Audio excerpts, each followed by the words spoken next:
ये एक पहिए की तरह है जो घूमता रहता है।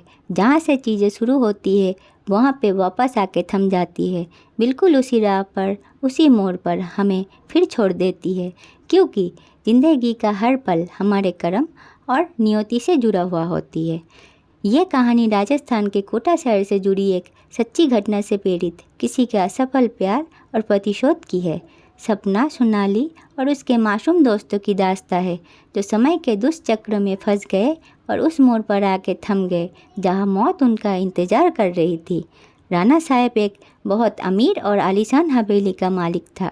उन्हें अपने से 10 साल छोटी उम्र की लड़की से प्यार हो गया था, लेकिन वो लड़की राणा साहब को अपने प्यार के माया जाल में फंसा के उनकी जायदाद को छीन लेना चाहती थी।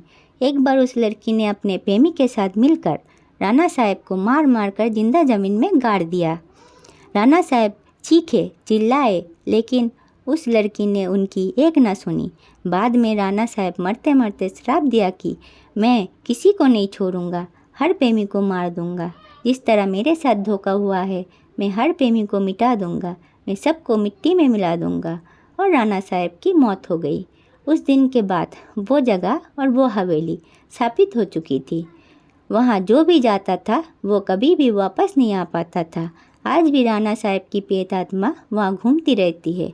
कुछ दिनों के बाद उस हवेली पे एक प्रेमी कपल घूमने के लिए आए, सपना और रजत। उन दोनों की सगाई हो चुकी थी, लेकिन शादी करनी बाकी थी। सपना अपने घर में किसी को कुछ बताए बिना रजत के साथ आई थी। सपना और रजत मजाक मस्ती में उस जगह पहुंच गया जहां पे राणा साहब को जिंदा दफन कर दिया था। अचानक रजत उस जगह पे गिर जाता है और उसका पैर जमीन के नीचे घुसने लगता है।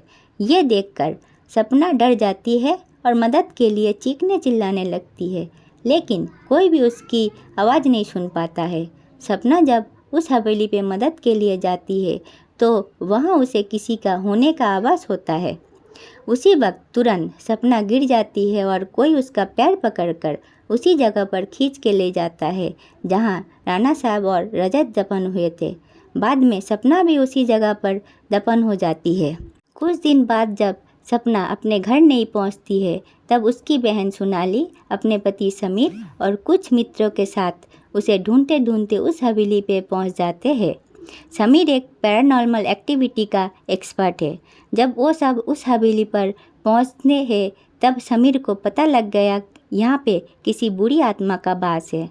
उसने सभी को सूचित कर दिया। उसी रात को उन सभी के साथ कुछ अजीबोगरीब घटनाएं होने लगी है, जैसे कि नल से पानी टपकना, अपने बेडरूम में मिट्टी का आ जाना, रूम के खिड़कियाँ अपने आप हिलने लगना, किसी के रोने का और चीखने चिल्लाने का आवाज़ आना। ये सब देखकर वो सभी डर जाते हैं और उनमें से एक भागने की कोशिश करता है, लेकिन राणा साहब की प्रेतात्मा उसे भी जिंदा दफन कर देता है। दूसरे दिन जब उन लोगों को पता चलता है कि उनका एक साथी गायब है, तब वो लोग और भी डर जाते हैं। लेकिन समीर बताता है कि हमें यहाँ से बाहर निकालना है तो हमें उस आत्मा को बुलाना होगा और उनसे पूछना होगा कि वो आखिर चाहती क्या है। डर के मारे सभी लोगों ने समीर की बात मान ली और आत्मा को बुलाने के लिए तैयार हो गए। समीर एक रूम में सभी तैयारी कर ली और बताया कि जब तक हम आत्मा से पूरी जानकारी नहीं जान ले तब तक कोई इस रूम से बाहर नहीं जाएगा और कुछ भी हो जाए कोई किसी का हाथ नहीं छोड़ेगा। समीर ने तंत्र मंत्र से आत्मा को बुलाना शुरू कर दिया। कुछ ही देर में तेज पवन और बिजली के साथ राणा साहब की आत्मा उस रूम में आ गए। समीर ने उस आत्मा से बात की, आखिर तुम चाहते क्या हो? तुम लोगों को क्यों मार रहे हो? कौन हो तुम? राणा साहब की आत्मा ने कहा, निकल जाओ यहाँ से, मैं किसी को भी नहीं छोड़ूंगा, सब मर जाओगे, जो भी यहाँ आएगा उन सबको मार दूंगा। इतना कहकर वो आत्मा चले गए। वो लोगों ने बाद में सपना की आत्मा को बुलाया और पूछा आखिर उसके साथ हुआ क्या था। सपना की आत्मा ने उस सभी को सारी हकीकत बता दी और बोली, मुझे राणा साहब ने ज़मीन के नीचे दफन कर दिया है, प्लीज़ मुझे यहाँ से निकालो। सोनाली ने अपने बहन सपने से पूछा, राणा साहब की आत्मा को कैसे मारा जाए? सपना ने बताया कि जहाँ राणा साहब ने हम सबको दफनाया है वहाँ पास में माता जी की त्रिशूल है। उस त्रिशूल से राणा साहब की आत्मा को मारा जा सकता है और इस महल को उनकी चंगुल से बचाया जा सकता है। इतना कहकर सपना की आत्मा वहाँ से चली गई। समीर, सोनाली और बाकी दोस्त तुरंत उस जगह पे पहुँच जाता है राणा साहब को दफनाया गया जहाँ पर।